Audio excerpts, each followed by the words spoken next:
April 8, 2026 ഇന്ന് നിങ്ങളുടെ ജീവിതത്തിലേക്ക് പുതിയൊരു അതിഥി വരികയുള്ളൂ. അവനെ സ്വീകരിക്കാനുള്ള ഒരുക്കത്തിലാണ് നിങ്ങൾ. അതാരാ നിങ്ങൾക്ക് കാണുന്നത്? കാണിച്ചു തരാം.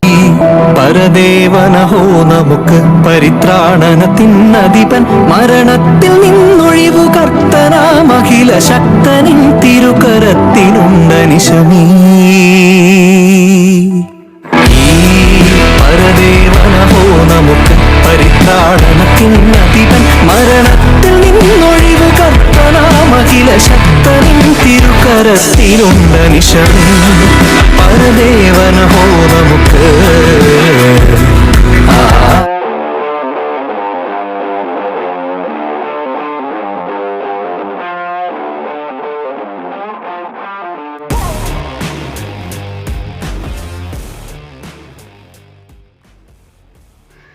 ഇതാണ് ഈ വിറ്റാര കാറിന് കമ്പനി പ്രൊവൈഡ് ചെയ്യുന്ന ഫാസ്റ്റ് ചാർജ് യൂണിറ്റ്.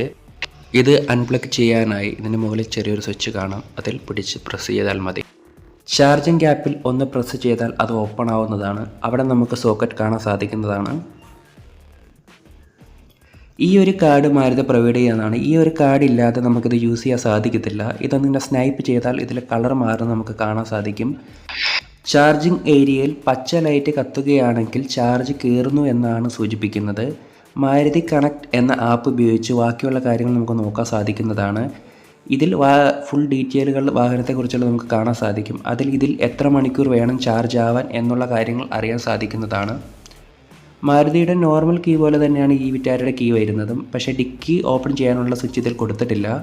കൂടുതലും ഇതിൽ യൂസ് ചെയ്തിരിക്കുന്നത് പിയാനോ സ്വിച്ച്, ലെതർ ഫിനിഷ്ഡ് ആയിട്ടുള്ള കാര്യങ്ങളെല്ലാമാണ്. പ്രീമിയം ക്വാളിറ്റി തന്നെയാണ് ഈ വിറ്റാരയെല്ലാം സെറ്റ് ചെയ്തിരിക്കുന്നത്. സീറ്റ് അഡ്ജസ്റ്റ്മെൻറ്റ് വരുന്നത് ഈ രീതിയിലാണ്. ഇലക്ട്രിക്കൽ സീറ്റ് അഡ്ജസ്റ്റ്മെൻ്റ് ആണ് വരുന്നത്. ഈ കാണുന്നത് മുമ്പോട്ടും പുറകോട്ടും അതുപോലെ തന്നെ ഹൈറ്റ് അഡ്ജസ്റ്റ് ചെയ്യാനുള്ള സ്വിച്ചാണ്. ഇപ്പോഴത്തായി കാണുന്നത് ബാക്ക് റെസ്റ്റ് അഡ്ജസ്റ്റ് ചെയ്യാനുള്ളതാണ്. ഹെഡ് റെസ്റ്റ് മുമ്പോട്ടും പുറകോട്ടും അഡ്ജസ്റ്റ് ചെയ്യാൻ സാധിക്കും. അതിനപ്പുറമായി വട്ടത്തിൽ കാണുന്ന ഒരു സ്വിച്ച് നമുക്ക് ബാക്കിലായിട്ട് ഒരു ആംഗിളിങ് സെറ്റ് ചെയ്യാനായിട്ടാണ്. അതായത് സീറ്റ് ഇച്ചിരി മുമ്പോട്ട് ബാക്ക് ഭാഗം മാത്രം ആ ഒരു ഏരിയ. ഈ വിറ്റാരയിൽ പുഷ് ബട്ടൺ വരുന്നത് ഇടതുവശത്തായിട്ടാണ്. പൊതുവെ എല്ലാ മാരുതി വണ്ടിയിലും വലതുവശത്താണ് വരാറ്. ഇതാണ് 360 ഡിഗ്രി ക്യാമറ.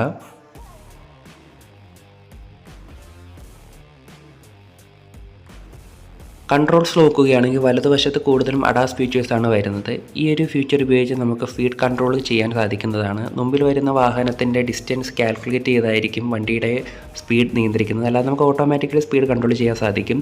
ഈ ഒരു സ്വിച്ച് എന്ന് വെച്ച് കഴിഞ്ഞാൽ നമ്മൾ റോട്ടിലൂടെ തൊടുമ്പോൾ വലതുവശത്തും ഇടതുവശത്തുമായിട്ട് 2 ലൈൻസ് കാണും. ആ 2 ലൈറ്റിൻ്റെ ഇടയ്ക്കായിട്ട്, അതായത് നടുക്കോടെ വാഹനം ഓട്ടോമാറ്റിക്കലി ഡ്രൈവ് ചെയ്യും. നമ്മളതിൻ്റെ അകത്തൊന്നും ചെയ്യേണ്ട ആവശ്യമില്ല. ഇതിൽ സ്റ്റാർ എന്ന് കൊടുത്തിരിക്കുന്ന സിമ്പിൾ ഉപയോഗിക്കുന്നത് നമുക്ക് ഫേവറേറ്റ് ആയിട്ടുള്ള സോങ്സ് അതുപോലെ തന്നെ കോൾ ഡീറ്റെയിൽസ് അങ്ങനെയുള്ളതെല്ലാം സേവ് ചെയ്ത് വെക്കാൻ പറ്റും. അപ്പോൾ ഓട്ടോമാറ്റിക്കിന് നമുക്ക് ക്രൂയിസ് കൺട്രോൾ ഉപയോഗിച്ച് നമുക്ക് കൺട്രോൾ ചെയ്യാൻ സാധിക്കുന്നതാണ് ഇതെല്ലാം. ഇടതുവശത്ത് വരുന്ന സ്വിച്ചുകൾ എന്ന് വെച്ചാൽ നോർമലായിട്ട് മ്യൂസിക് അഡ്ജസ്റ്റ്മെൻറ്റും അതുപോലെ തന്നെ ഇൻഫോ ട്രിപ്പ് അങ്ങനെയുള്ള കാര്യങ്ങളൊക്കെയാണ്.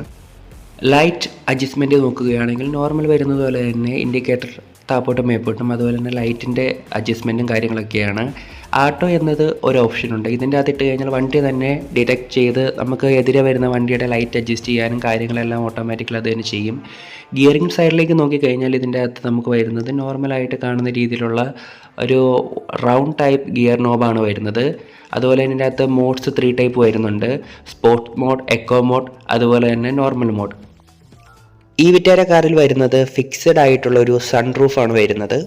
ഈ വിറ്റാര കാറിൽ നമുക്ക് ഫാസ്റ്റ് ചാർജ് ഓപ്ഷൻ അവൈലബിൾ ആണ്. അത് ഏറ്റവും കൂടിയ മോഡലിൽ മാത്രമുള്ളൂ ആൽഫ.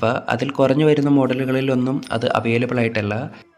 ഗിയർ ഏരിയയ്ക്ക് താഴെയായി ഒരു അഡീഷണൽ ഏരിയ നമുക്ക് കാണാൻ സാധിക്കും. അതിലാണ് USB ചാർജിങ്ങും അതുപോലെ സീപോർട്ട് ചാർജിങ്ങും കാര്യങ്ങളൊക്കെ വരുന്നത്. പക്ഷേ ഇത് ഡ്രൈവർ സൈഡിൽ നിന്ന് മെസ്സേജ് ചെയ്യുന്ന കുറച്ച് ബുദ്ധിമുട്ടുള്ള കാര്യമാണ്.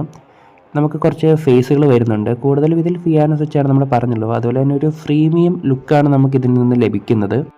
ഇനി നമുക്ക് ഇൻഫോടൈൻമെൻറ്റ് സിസ്റ്റത്തിലെ കുറച്ച് കൺട്രോൾസ് നോക്കാം. AC-യുടെ കൺട്രോൾസാണ് ഇതിൻ്റെ അകത്ത് വരുന്നത്. ഇതിൻ്റെ അകത്ത് നമുക്ക് മോഡ്സ് അഡ്ജസ്റ്റ് ചെയ്യാൻ സാധിക്കുന്നതാണ്. അതുപോലെ തന്നെ ആട്ടോ, ടെമ്പറേച്ചർ, അതുപോലെ തന്നെ ഇതിൻ്റെ അകത്ത് സീറ്റ് വെൻറ്റിലേഷൻ എന്നൊരു ഓപ്ഷൻ ഉണ്ട്. താഴെയായി പിയാനോ സ്വിച്ചിൻ്റെ അകത്ത് നമുക്ക് AC അഡ്ജസ്റ്റ്മെൻറ്റ് ചെയ്യാൻ പറ്റും. സീറ്റ് വെൻറ്റിലേഷൻ ഉപയോഗിച്ച് നമുക്ക് സീറ്റിൻ്റെ ടെമ്പറേച്ചർ കൺട്രോൾ ചെയ്യാൻ സാധിക്കുന്നതാണ്. ഇതിൽ വെഹിക്കിൾ എന്ന ഓപ്ഷൻ സെലക്ട് ചെയ്താൽ വണ്ടിയുടെ ബാറ്ററി ലെവൽ, റേഞ്ച് അങ്ങനെയുള്ള ഫുൾ വണ്ടിയുടെ പരമായിട്ടുള്ള കാര്യങ്ങളെല്ലാം നമുക്ക് അറിയാൻ സാധിക്കുന്നതാണ്. അതുപോലെ ടയറിൻ്റെ എയറിൻ്റെ കണ്ടീഷൻ ലെവൽ, അങ്ങനെയുള്ള കാര്യങ്ങൾ, regenerate mode, battery level mode, അങ്ങനെയുള്ള എല്ലാ കാര്യങ്ങളും നമുക്ക് അറിയാൻ സാധിക്കുന്നതാണ്. സെറ്റിങ്സിൻ്റെ അകത്ത് നമുക്ക് നേരത്തെ നോക്കിയത് തന്നെയാണ് വരുന്നത്. അതിൻ്റെ അകത്ത് അഡാസ് സെറ്റിങ്സുകളെല്ലാം ഇതിൻ്റെ അകത്ത് ചെയ്യാൻ സാധിക്കുന്നതാണ്. അതുപോലെ ഡോർ ലോക്ക്, വൈപ്പറിൻ്റെ സെറ്റിങ്സ്, അങ്ങനെയുള്ള ഫുൾ കാര്യങ്ങൾ നമുക്ക് സെറ്റ് ചെയ്യാം. അതുപോലെ സ്റ്റിയറിങ്ങിൻ്റെ അകത്ത് വരുന്ന കൺട്രോൾസുകൾ കാര്യങ്ങൾ അതും നമുക്കിതിൻ്റെ അകത്ത് തന്നെയെല്ലാം സെറ്റ് ചെയ്യാൻ സാധിക്കുന്നതാണ്.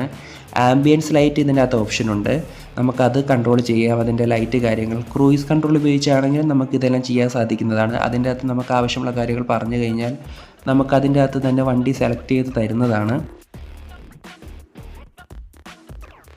സ്ക്രീൻ എന്ന ഓപ്ഷൻ ഉപയോഗിച്ച് സെൻറ്റർ സ്ക്രീനും മീറ്റർ സ്ക്രീനും നമുക്ക് കൺട്രോൾ ചെയ്യാൻ സാധിക്കുന്നതാണ്. അതിൻ്റെ ബ്രൈറ്റ്നസ് എല്ലാം നമുക്ക് അഡ്ജസ്റ്റ് ചെയ്യാൻ സാധിക്കുന്നതാണ്.